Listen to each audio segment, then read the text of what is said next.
Hello friends, good evening. कैसे हो आप लोग? उम्मीद करते हैं कि आप लोग बहुत अच्छे हो और हम ऑन पैसिव हमेशा अच्छे रहते, ये मेरा मानना है। आज 25 अप्रैल जो वेबिनार होने वाले हैं उसमें 5-6 अपडेट कुछ खास होने वाले हैं। जनरल अपडेट, प्रोडक्ट के अपडेट, एक्सपेंशन के अपडेट, कमीशन अपडेट और लॉन्च की डेट की शायद कुछ ना कुछ पता चले। हम उम्मीद कर रहे हैं कि आज एस सर ने हमें एग्जैक्ट अगर अपडेट लॉन्च की ना भी दे तो अप्रॉक्सीमेटली थोड़ा बहुत हिंट्स भी दे देंगे तो भी हम बहुत खुश हो जाएंगे, क्योंकि इस अपडेट के लिए हम बेसब्री से इंतज़ार कर रहे हैं। चलो, अपडेट तो आते ही रहेंगे और अपडेट बहुत जल्दी आने वाली है, क्योंकि अभी तक मार्केटिंग कैंपेनिंग बहुत ज़ोर शोर से चल रही है। दुबई की बाद दुबई में जो मार्केटिंग कैंपेनिंग शुरू हुई है उसकी बहुत बड़ा इम्पैक्ट पड़ चुकी है ऑलरेडी, और एस सर ने दुनिया के हर कोने में इसको फैलाने की कोशिश की। हम भी इसको कोशिश कर रहे हैं सबसे ज़्यादा। तो मार्केटिंग कैंपेनिंग के जो इफेक्ट पड़ा हुआ है, जो इम्पैक्ट इसके पड़ा हुआ है, उस हिसाब से बहुत जल्दी हमें अपडेट मिलने की उम्मीद है। तो ऐसा तो होगा ही, लेकिन हम एक कहानी सुनाने जा रहे हैं आपको। ये कहानी बहुत अच्छा है, क्योंकि इस कहानी से जुड़ा हुआ है हमारी मन की स्थिति। हम कैसे इसको कंट्रोल में कर सकते वो ज़रा देख लेते। तो कहानी कुछ इस तरह से, एक लड़का वो कभी सन्यासी बनने के लिए सोच लिया और चला गया वो आश्रम में। वहाँ जाके उस गुरु से मिला जो गुरु वहाँ के उत्तराधिकार थे। तो वहाँ से जाके जब उन गुरु से मिला, उन गुरु को उन्होंने बताया लड़के ने कि मैंने यहाँ सन्यासी बनना है। तो गुरु ने पूछा, क्यों सन्यासी? क्यों, दिखाने के लिए बनना है कि सचमुच के बनना है? तो उसने बोला, सन्यासी बनना है तो बनना है, दिखाने के लिए क्यों बनेंगे? तो गुरु को उस बात को बहुत पसंद आए, तो गुरु ने उन्हें रख लिया और उसको काम दिया कि तुम इस आश्रम में 500 सन्यासी रहते हैं, उनके लिए आप खाना बनाओगे। तो उसने बोले, ठीक है, जैसा आपकी मर्जी। तो वहाँ में रहने लग गया और सुबह उठ के फिर उसने अपना काम समझ लिया और खाना बनाने लग गया। ऐसे करके 2-4 दिन गया, उसको बहुत तकलीफ़ होने लगा। फिर भी उसने गुरु की जो आदेश है उसको वो मान के बहुत अच्छी तरह से उसको करने लगा। फिर धीरे धीरे काफ़ी टाइम बीत गया और धीरे धीरे उसके जो मन में जो भी विचार आ रहे थे, जो बाहर के विचार आ रहे थे, वो धीरे धीरे उसने समझ लिया कि मुझे जब यही काम दिया गया और यही काम मुझे करना है, तो उसने सारा टेंशन, सारा कुछ काम उसने धीरे धीरे ख़त्म कर दिया। उसने बिल्कुल अपने आप को शांत कर लिया। और ऐसा होते होते कम से कम 12 साल बीत चुका है। अब क्या हुआ, अब उस गुरु की काफ़ी उम्र हो चुकी है। तो उसने सोचा कि क्यों ना इसके उत्तराधिकार कोई और बना दिया जाए। तो उसने एक ऐलान किया कि जो भी यहाँ पे सन्यासी है या जो भी यहाँ पे बच्चे हैं, वो एक टेस्ट लिया जाए उनके। और वो टेस्ट है कि वो गुरु अपने जिस कुटीर में रहते थे उसके बाहर किसी भी शिष्य ने एक 4 लाइन लिख दे, और उस 4 लाइन के ऊपर डिपेंड करेंगे कि कौन यहाँ पे दूसरा उत्तराधिकार बनने लायक है। तो अभी सबकी तो बहुत सोच में पड़ गए। तो जैसे तैसे करके एक शिष्य ने, एक सन्यासी ने हिम्मत जुटा के कुछ 4 लाइन लिख दिया, और लिखते ही वो रातों रात वहाँ से फरार हो गया। और उसने ये बोल के गया, अगर गुरु ने इस बात को स्वीकार कर लिया और उत्तराधिकार बनाने के लिए उन्होंने बोला तो मुझे बता देना, मैं दोबारा आ जाऊँगा, नहीं तो मैं कभी वापस नहीं आऊँगा। तो ऐसा बोल के वो वहाँ से चला गया। तो अब दूसरे दिन जैसे ही गुरु वहाँ आए और उस लिखाई को देखा, तो उसने बोला, किस बेवकूफ़ ने ये लिखा, कहाँ है वो? तब सब ने बोला कि वो तो यहाँ से छोड़ के चला गया, वो कभी नहीं आएगा।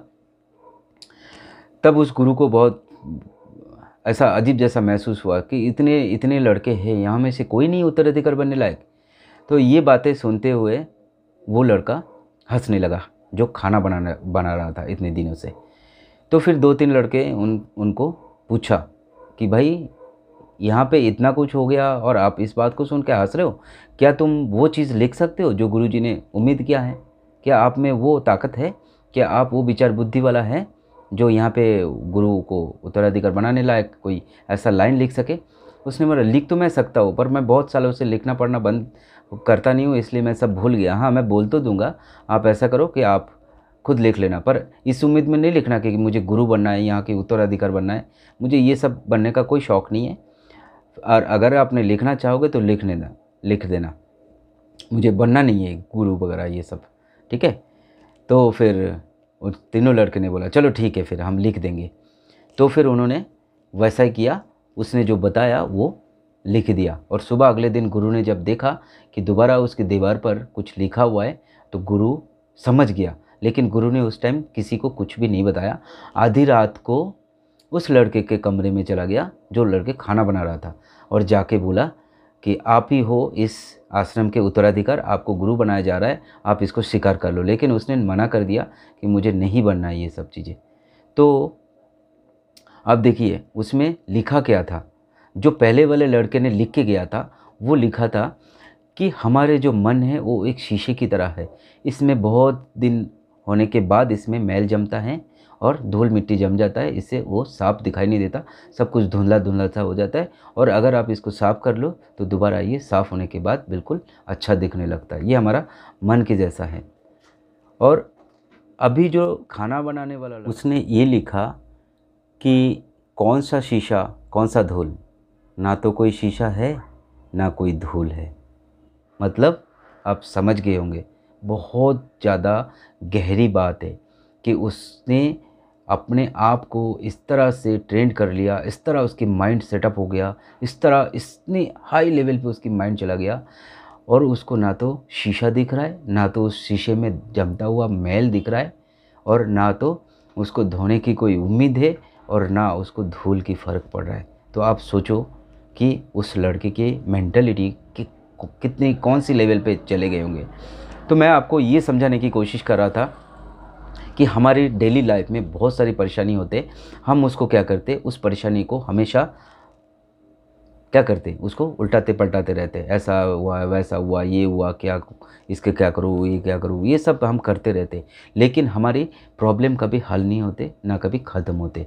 तो इसीलिए उस लड़के को जब गुरु ने आदेश दिया कि तुम्हें खाना ही बनाना है, बाकी कुछ नहीं करना, तो तुम खाना ही बनाओ, बाकी चीज़ों में मत पड़ो। तो फिर हम सोच सकते हैं कि हम जो फाउंडर्स बने हैं, हम अगर डेली डेली फिक्र कर रहे हैं ये हो गया वो हो गया, हम 2-3 साल से जुड़े हुए हैं, और फिर भी हम अभी तक इतना सेटिस्फाई नहीं कर पाए। एक दिन के लिए मुझे नहीं लगता कोई भी एक दिन के लिए हम ठीक से चैन से दिन बिता पाए कि आज ठीक है कल ठीक होगा।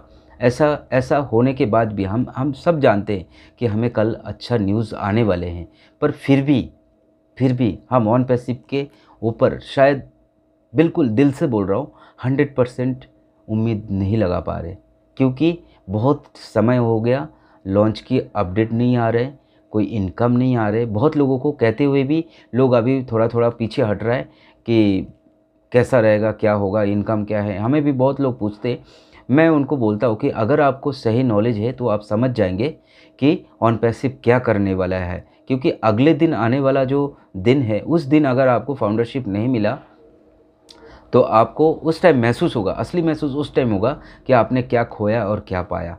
तो इसीलिए मैं खुद जब भी ये प्लान सुना था, मैं तो उसी टाइम बिना वेस्ट करके मैं जुड़ गया। लेकिन मुझे पता है कि एक दिन ना एक दिन ऑन पैसिव ज़रूर लॉन्च होगी, और हमें वो दिन मिलेगा जो हम उम्मीद भी शायद नहीं कर पा रहे, क्योंकि ये बहुत बड़ा करने जा रहा है। उस उम्मीद में मैं भी अच्छी तरह से दिन बिता रहा हूँ। मेरे मन में कोई ऐसा सवाल, कोई ऐसा चीज़ है नहीं, अगर है भी तो वो तकलीफ़ नहीं देने वाला है।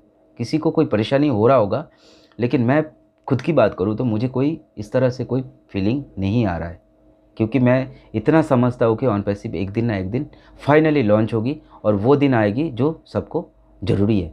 यहाँ पे बहुत गरीब लोग जुड़े हुए, मैं उम्मीद करता हूँ कि ऑन पैसिव या एस सर जल्दी से जल्दी इसको करें, ताकि ये जो जितना भी लोगों को जो बहुत मुश्किल से पैसे जुटा के फाउंडरशिप ना कुछ प्रॉफिट हो जाए, और इस प्रॉफिट से उनको थोड़ा सा उम्मीद दिखे, क्योंकि अभी बहुत सारे लोगों को परेशानी हो रही है, तो वो परेशानी थोड़ा सा कम हो सकता है। तो ठीक है, उम्मीद करता हूँ कि मेरी वीडियो अच्छा लगा। जो भी होगा, अगर अच्छा लगी तो शेयर करना, सब्सक्राइब नहीं किया पहली बार हो तो प्लीज़ सब्सक्राइब कर दीजिए। मेरी वीडियो देखने के लिए बहुत बहुत धन्यवाद। Thank you so much.